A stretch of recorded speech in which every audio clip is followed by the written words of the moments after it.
Silence your cell phones now.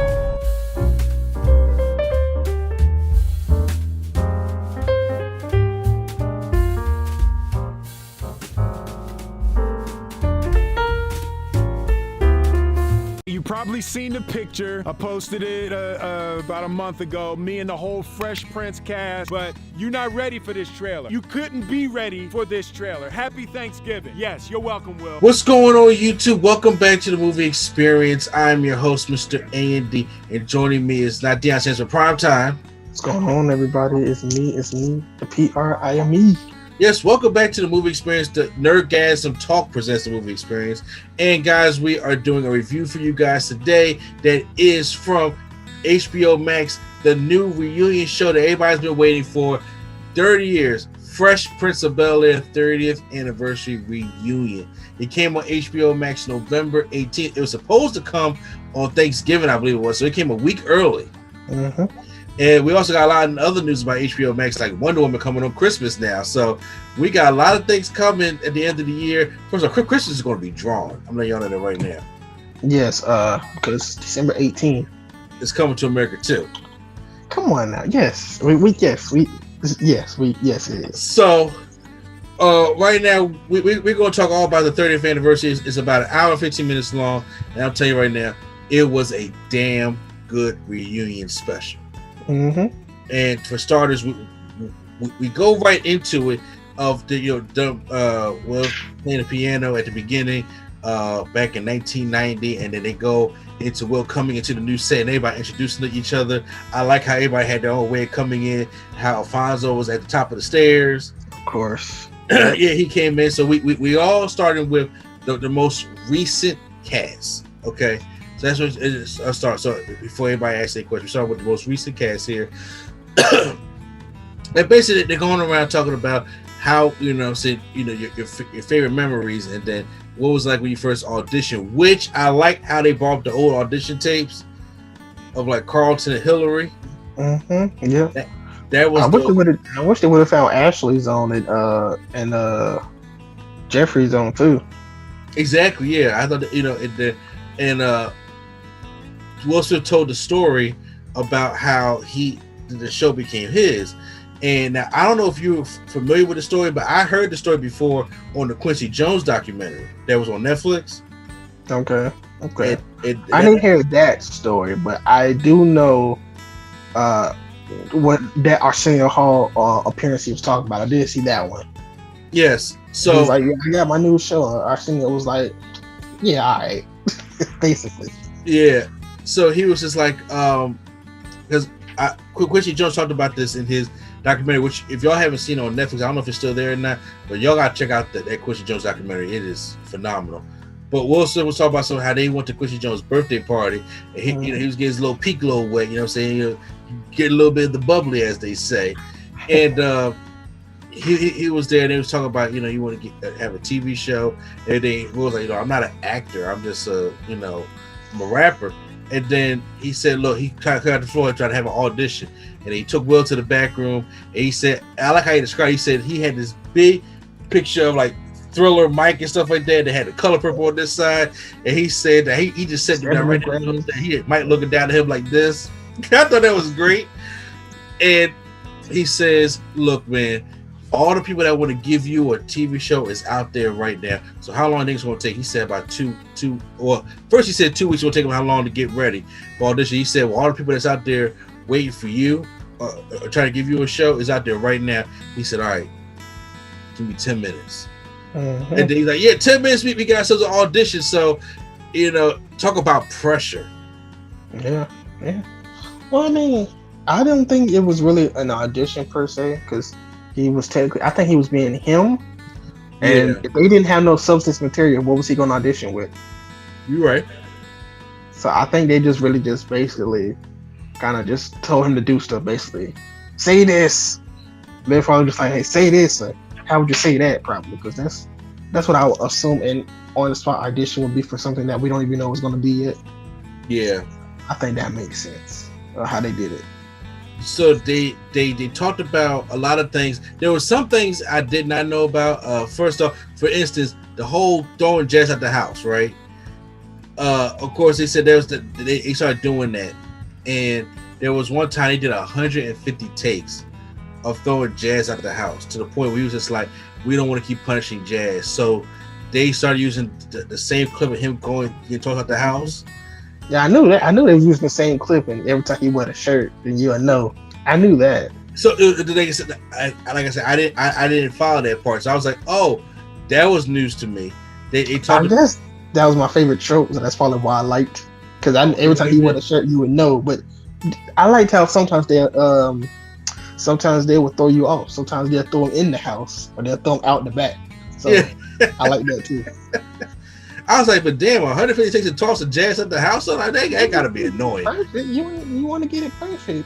They should have did it with different shirts on. So yeah, that just we in can case. Now, I'm not gonna lie, I did like the one scene where they flip flopped it and Jazz threw Uncle Phil out the house, which I liked. I ain't gonna even lie. Yeah, they didn't show that though. Nah, they didn't show it. Well, it was like I think it was the episode where Hillary, he had a dream or something. Yeah. And he was kissing Hillary or something. Well, Uncle Phil was like, yeah, I'm gonna throw him out the house, and then we cut, and then Uncle Phil get thrown out the house. It was like that's one of my favorites. That was good. They talked about Tatiana's first kiss. She said, we see my first kiss on the show, and I remember that episode when and then she said that, you know, how Will and Alfonso and Hillary was all behind the camera just looking at her like, oh, she's about to get her first kiss, and when the boy kissed, he's like, can I blow in your ear? yeah, that was the Will Smith thing in the episode. Exactly, yeah. Then they talked about more than memories. They talked about the infamous Carlton dance. Yeah. And he said that, you know, I was looking in the script and I was just like, Carlton dance. I was sitting there trying to think, like, how would this guy dance? And for people who don't know, I'm surprised he didn't even say this story that you about to say. I'm surprised he didn't say it because he said it everywhere else. But keep it going. Oh yeah, no. I'll let you tell that story. I'm just saying that people don't understand that he's a dancer. Like, this man been dancing for decades, like, to a point like he was like 9, I think. Yeah, and he do the Michael Jackson. He's in the Michael Jackson Pepsi commercial, doing the move up right in the Michael Jackson stuff. So this man, I seen it. You know, they did that commercial live. Well, I don't even come up. They used to go around performing the commercial. No, I'm saying they used to go around doing that commercial live, like him and the kids doing the move, backing up into Michael Jackson. They used to do that live. Oh wow! And you could tell it was around the time because he still was bandaged up, so you could tell. Oh yeah, okay. Yeah, but so the story he always tells is that the cartoon was like Bruce Springsteen, Courtney Cox in a Bruce Springsteen video, and then, Eddie Murphy when he was doing the white people dance. Yeah, still that story. So yeah, and the way he could just swing it's great. And it was just I don't know how people can't do that though. He's a talented guy. He just has his own little funk to it. No, I was saying, like, I can do it the way he does it, but Will, like, he can't even move when he. I'm like, can you even dance or something? Will just look stiff when he do it, and then Carlton be like, it's just the movement.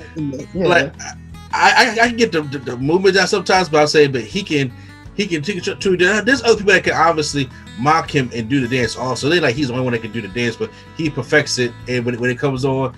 That everybody knows he does it. Don't forget about the little 2 steps like this, and it's all great. They talked about the chemistry. Watch that later, but we'll get to that. Yeah, they talk about the chemistry that those two have, and it showed some of the I like they had the table reads for the first episodes and stuff. I like they had the first table read. Yeah, and that to me is just something that I really enjoy to see, because like it's just hidden footage that they just never see really. Exactly, until like now. Yeah. I like how, first of all, the Sugar Hill Gang owes Will Smith and Alfonso a check for the Apache dance, okay? Because there was no dance to that song until they did it. So I thought, I thought that was like a thing, but then they just kind of incorporated that because no, if you go back and look at Apache from Sugar Hill Gang, even the video, they dance off beat. So when And then when they took it in the 90s and they started doing this and doing that caught on like how the Electric Slide caught on for Cameo. So they owed them a check right there. And that's probably why they're using them. That's probably why that's the theme song of this reunion. Exactly. So yeah.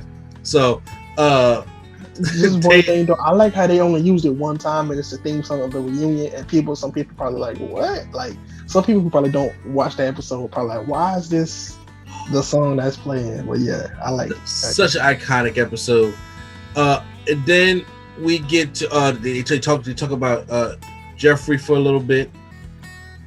And then he talked about his episode interviewing everybody, obviously, and there's also that whole group discussion they have. And then of course, we had to get to it. Now, just one thing before we get to that. The only thing, in my opinion, I thought would have kind of sort of would have made this better is if they like did one scene. They reenacted one scene. I know that's what you want, but I'm like, I don't know. It's a reunion. It's kind of like sit down at the barbecue type thing. I know. I'm talking about one scene. Like I'm not even just a scene, just like a embodiment of their character, basically, as well. Well, I mean, it towards the end when we get to it, they kind of did that. But I'm like, if they had just did the Apache dance, that'd have been cool too. I'll say I don't need a whole, everybody to take a scene. I didn't want no scene, and I'm talking like a dialogue of like something Hillary would say, something Carlton, like just that type of thing. You know what? That reminds me because they talked about that how Will was when it comes to acting and stuff like that, and he wanted to learn everything. He learned everybody's line. Yeah. And so they showed the clips of in the early seasons. I like it. How you could clearly see it. He was mouthing.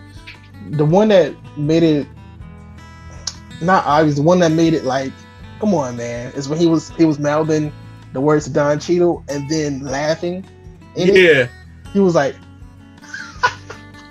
it was just like, okay.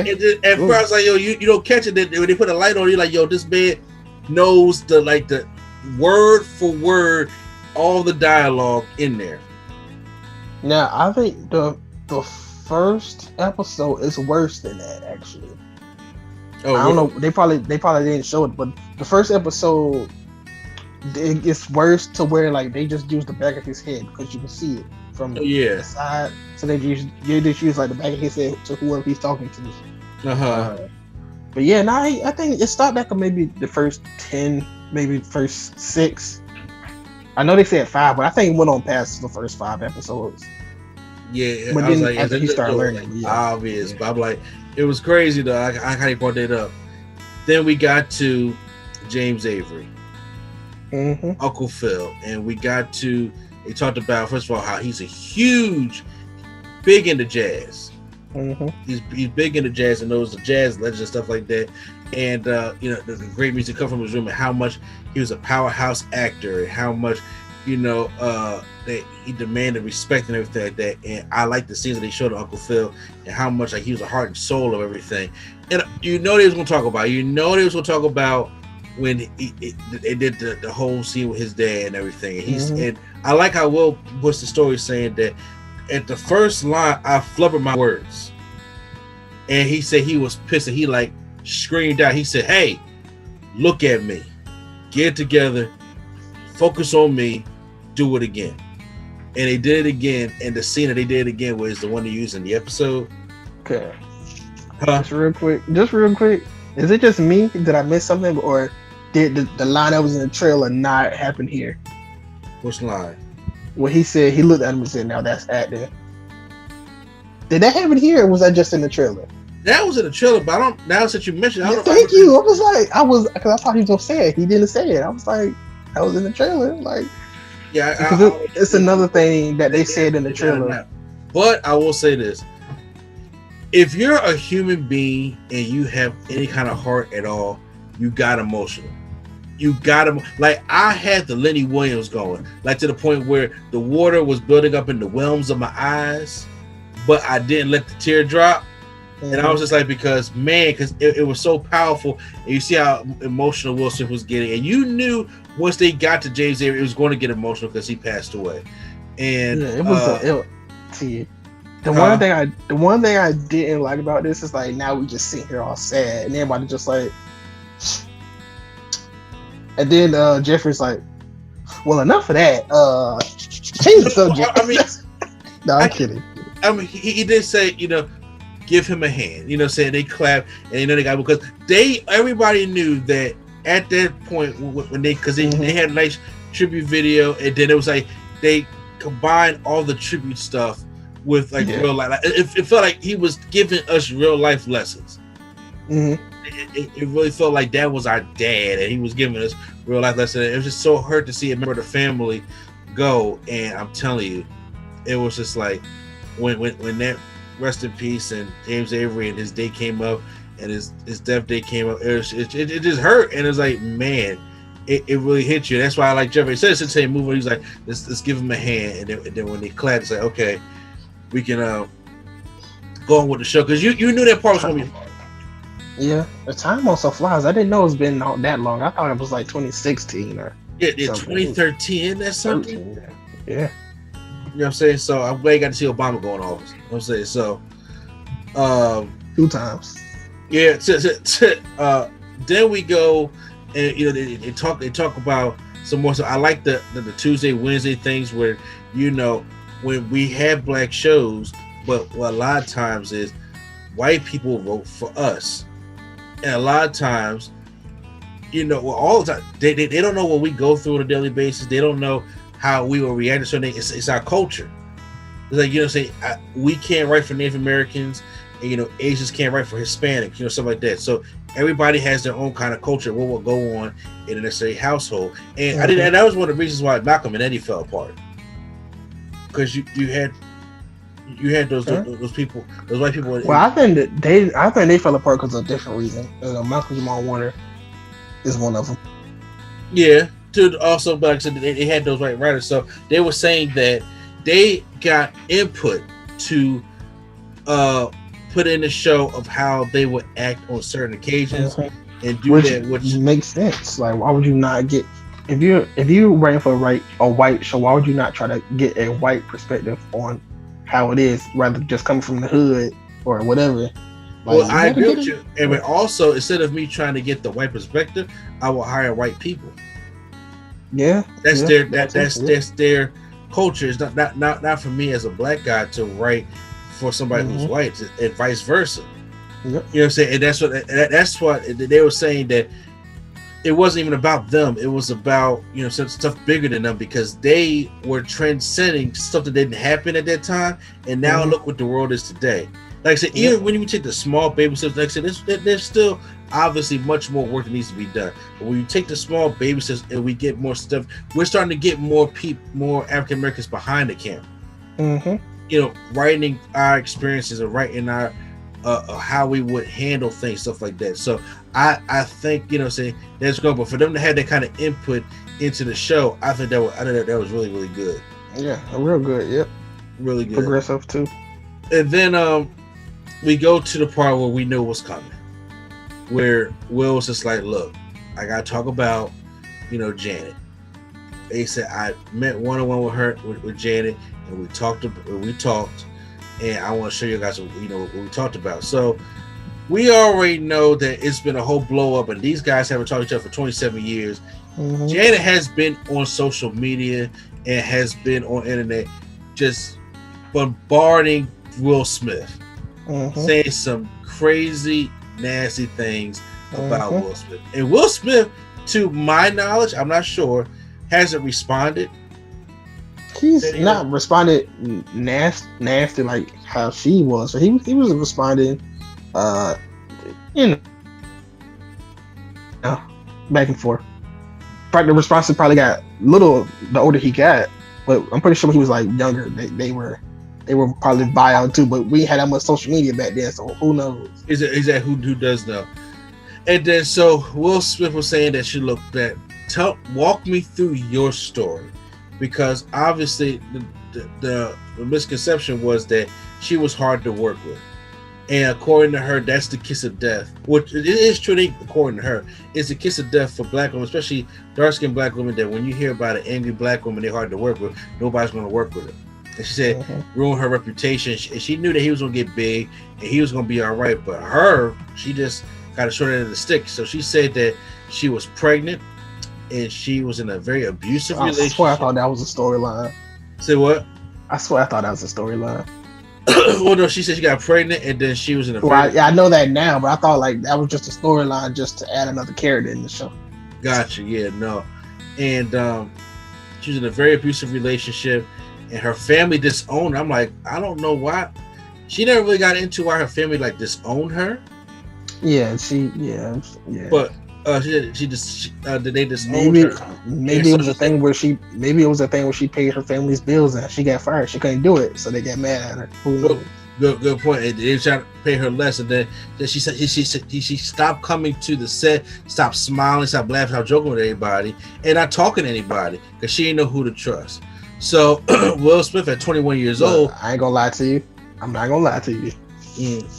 I can imagine a 21-year-old Will Smith roasting her for like 10 straight minutes because he can. Like I can see that. I can see what's to do something like that. He can be annoying like that. I can see him. Look at your belly and just keep going to her. Then I can definitely tell, especially 21-year-old. I can like you say, you were live. And definitely can see that. He said he was 21 and he wasn't sensitive about her being pregnant or what she was going through. He can only go by, that's how most things are. He can only go by his experiences. And he said that I just thought you hated me. And you know what I'm saying, instead of really talking about it now, he's been through a divorce. He has kids of his own, and things he's been through divorce and an entanglement. Don't forget that. Don't forget about the entanglement. Yeah, exactly. No, look, I'm not gonna even lie to you. One of the faces he was making, I was like, they're gonna turn it into a meme. It was like he was holding the back to tears, and it was just a shot of him. I was like, oh, that's definitely gonna be a meme. Yeah, you know, it probably is. And it's just amazing how that's how things go. That's how growth works a lot of times. Yep. It's that, you know, once again, you have to, experience is the best teacher. And sometimes it takes people this long to get experience and understand what's going on. And he just said, I know I could not have a 30th anniversary special without bringing you along, without having you here. And I want us to, you know, to put things aside and heal. And as she said, she came back not to cause any animosity, but to heal. And I thought that was really well. I think they truly want to be like, this is a healing moment to go back. And like everything is cool right now, but I'm saying, but you know, a lot of things have been said over the years. It's like, and they got to try to get to know each other again. And he said, now not the 20-year-old Will Smith, you got to know 50-year-old Will Smith. Yeah, now I'm at a point where I don't want to send the dogs after you. I want to help you. So hopefully that gets things back on track. And then she comes to the studio and she comes and reunites with the cast again. And then old Aunt Viv meets new Aunt Viv for the first time, because she never met her before. And I enjoyed that whole part. Then we go into what the I thought it was weird she just left it. I just found that kind of weird though. Say what? I kind of found it weird that she just came in and left. Yeah. Well, I mean, they said they were talking a little bit. I guess she wasn't going to do the whole rapping thing that they were going to do. No, but I was saying, like, I found it weird that she just came and left. Then, you know, later he stayed. So I was I was like, all right, she didn't come back. Okay, cool. I guess I don't know. But that's not the only surprise we get. Also comes in is Ross Bagley. Yeah, I don't even know his name. Who played his there's so who's the son name? Nikki. Yeah, comes grown ass man. Yeah, I mean, of course, you know. I'm saying he comes in. I'm just like, oh snap!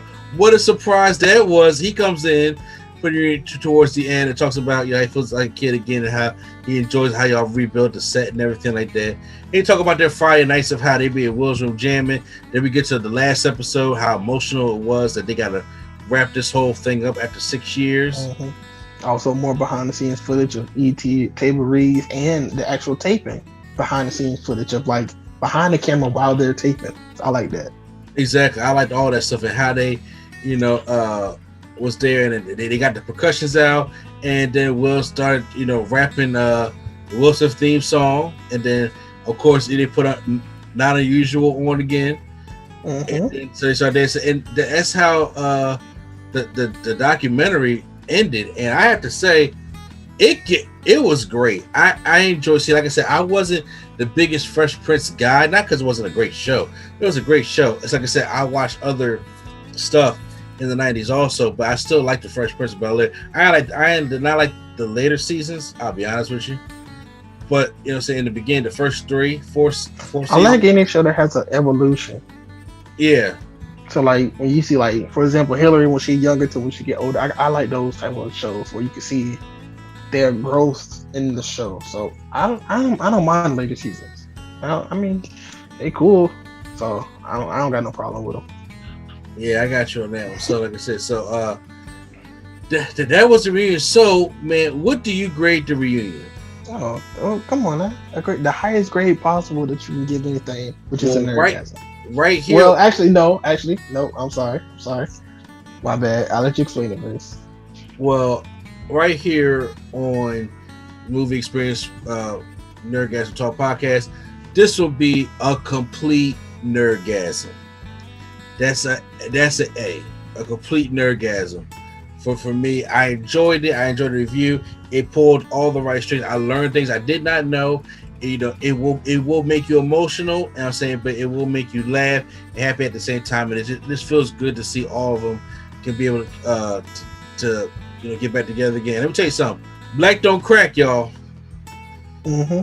You know that everybody was still looking good. Like I said, other than of course, Aunt Viv looked a little bit old. But I'm just saying, but it was all good though. Yeah, she about. Well, never mind. Her husband looking old, like real old, but hey. Tim Reed. Yeah, you looking. Come on, man. Every bit of 90. He's not 90. He's not 90, but he look every bit of 90. Yo, man, I'm telling you right now, he got to be around for the sister reunion. Sister, it got to be a thing. I'm telling y'all. When don't they have a 30-year anniversary coming up soon too? I don't know, but you know what? Honestly, it probably won't be until like 2023. Yeah, I'm pretty sure it was like 93 or 92. I thought. Yeah. All right, but so you give it a nerdgasm also? I changed my mind. I'll catch you at the barbershop. No, I'm kidding. No, you drew. Yeah, well, yeah, of course, same grade. All right, guys. Well, make sure you guys go to HBO Max and check out the Fresh Prince of Bel-Air 30th anniversary. It's a great watch. I recommend it for everybody. Hit the like button if you guys enjoyed our video. Make sure you guys check out the Nerdgasm Talk podcast. Every Saturday we record that show, and you probably hear this part of the show as well. We got a lot of reviews to do this weekend as well. So once again, this is NC, the place to be. Chill, Mr. D, and not Deion says for prime time. All right, y'all. All right, and I'll see you at the movies.